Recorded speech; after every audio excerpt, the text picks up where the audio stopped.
Ladies and gentlemen, damas y caballeros, we are back with another video, and in today's episode, guys, Genesis chapter 5. Let's get into it. Adam's descendants to Noah and his sons. Chapter 5. This is the book of the generations of Adam. When God created man, he made him in the likeness of God. Male and female, he created them, and he blessed them and named them man when they were created. So, remember, in the beginning, he created Adam, right? Adam, when he first created Adam, he was both male and female. He was them. And then he saw that Adam was yearning for something else. He needed a companion, and he separated them. And he said, "That's whatever." He opened up his rib cage. He took out one of his ribs, closed it back up, and he made woman. That's why it's called woman, because it comes from the womb of man, woman. So, uh, make sure we get that right. So, it says when Adam had lived 130 years, he became the father of a son in his own likeness, after his image, and named him Seth. Remember, God made Adam in his image. So now Adam has a son, and he made him in his own likeness, in his own image, and named him Seth. So it's important to note. So the days of Adam after he became the father of Seth were 800 years, and he had other sons and daughters. Thus all the days of Adam lived were 930 years, and he died. So remember, during this time, Adam was between 130 years of when Adam had his son, and he also had Cain and Abel. So, but we're focusing on this chapter right now. So, okay, so now it goes on to say, when Seth had lived 105 years, when Seth had lived 105 years, he became the father of Enosh. Seth lived after the birth of Enosh 807 years, and he had other sons and daughters. Thus all the days of Seth were 912 years, when he died. Now we will go to Enosh. When Enosh had lived 90 years, he became the father of Kenan. Enosh lived after the birth of Kenan 815 years, and had other sons and daughters. Thus all the days of Enosh were 905 years, and he died. Now we go to Kenan.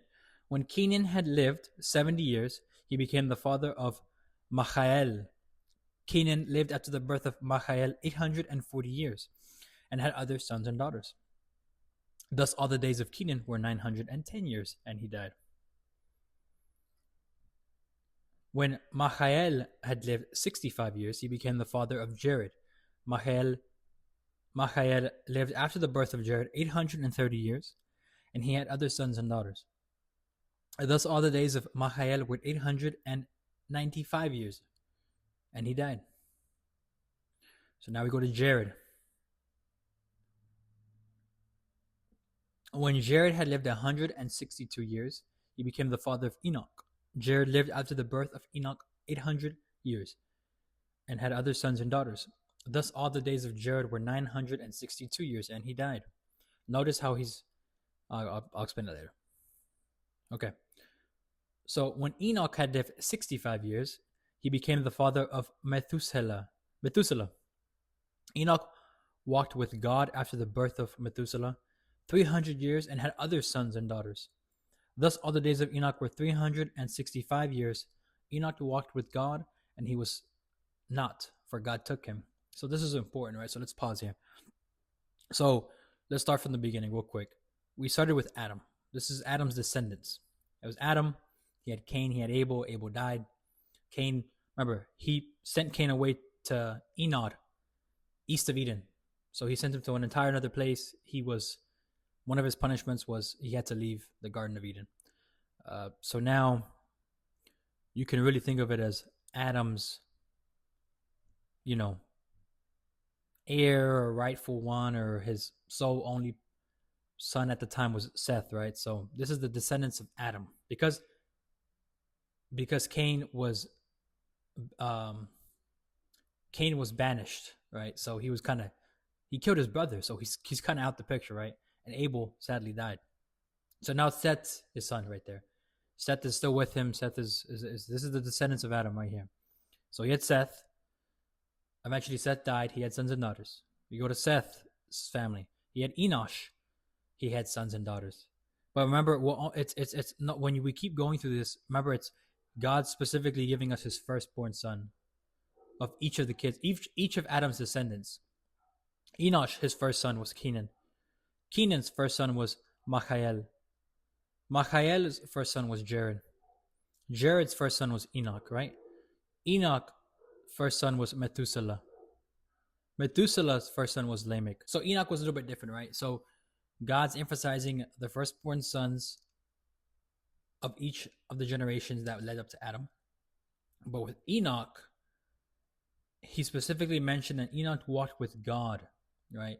And he was not, for God took him. So what that means is that during this time of the generations past Adam, corruption filled the earth, wickedness filled the earth. It was corrupt beyond belief. And what God saw in Enoch was that Enoch was a righteous and holy man. And he says that by saying it in verse 22, Enoch walked with God, and after the birth of Methuselah, 300 years. So, and Enoch was such a man of faith, and he walked with God so fervently and so righteously that Enoch never physically died. That God saw Enoch as a source of light in a ball of light in a very corrupt, evil world. And so he never physically experienced murder, and he took him after he was 365 years old. Because notice the other generations, right? If we go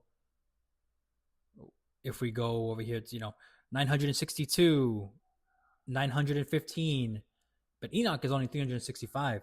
So it's almost like God's like, you know what? You have such a good heart. You live by me so good. I won't let you get corrupted in this world. I'm going to take you, and your purpose will be for me within heaven. And so yeah, that's and so we'll continue on. So when Methuselah had lived 187 years, he became the father of Lamech. Methuselah lived after the birth of Lamech 782 years, and had other sons and daughters. Thus all the days of Methuselah were 969 years, and he died. So now, when Lamech had lived 182 years, he became the father of a son, and called his name Noah, saying, quote, out of the ground which the Lord has cursed this one, shall bring us relief from our work, from the toil of our hands. So Lamech lived after the birth of Noah 595 years, and had other sons and daughters. Thus all the days of Lamech were 777 years, and he died. So they're emphasizing that. Let's go back, right? Noah's the main one. It says he was a little bit different because Lamech, when he had his firstborn son Noah, whether God told him or whether he felt it, we don't know. But we know Noah is the one. It says, quote, out of the ground which the Lord has cursed this one. Because remember, whenever Adam and Eve were living, everything was peaceful. The moment that man started to sin, male and female started to sin, he cursed the ground. Remember, God said back in Genesis 1, I believe, or 2, I curse the ground from which you come from. So out of the ground which the Lord has cursed this one. So meaning everybody that was born, you could say, has some inherent sin or whatever you want to think of it as. Out of the ground which the Lord has cursed this one, shall bring us relief from our work and from the toil of our hands. So, because at the time of these men living, like I was saying, the world was very corrupt. There was many. It speaks on this, I think, later on the next chapters, but we can get to that. But the point is that earth was sinful beyond belief. It was not righteous. It did not live by God. It did not walk with God. Not like Enoch, right? The world at this point was kind of like, they lived a life without obeying God. And so, but Noah, born from the father of Lamech, is going to change that. And we'll get into that later on in the next chapters on what he does, right, to change that. So then it says, After Noah's 500 years, he became the father of Shem, Ham, and Japheth. And that's it with the chapter. So yeah, Noah, a descendant of Adam, right? The world is very corrupt, and Noah comes to save this world from all sin and all corruption. And we'll get to that later on. But yeah, that's pretty much it for the chapter. I think some other things that I thought were pretty interesting was Enoch. Enoch was such a man that lived by God in a time where it was very difficult, where it was easy to be sinful, where it was easy to forget where you came from and who created you, and to respect God. Enoch didn't live like everybody else. He was a righteous man, and God rewarded him. And like I said, he walked with God for 300 years. And then God said, you know what? I'm going to take you from this corrupt, evil world. I'm not going to let it corrupt you. You're a righteous man, and you will not physically experience death. And I will take you with me in heaven, into my kingdom of heaven. So, yeah, I think that's pretty much it. Hope you guys like it, and I will see you in the next video. Peace.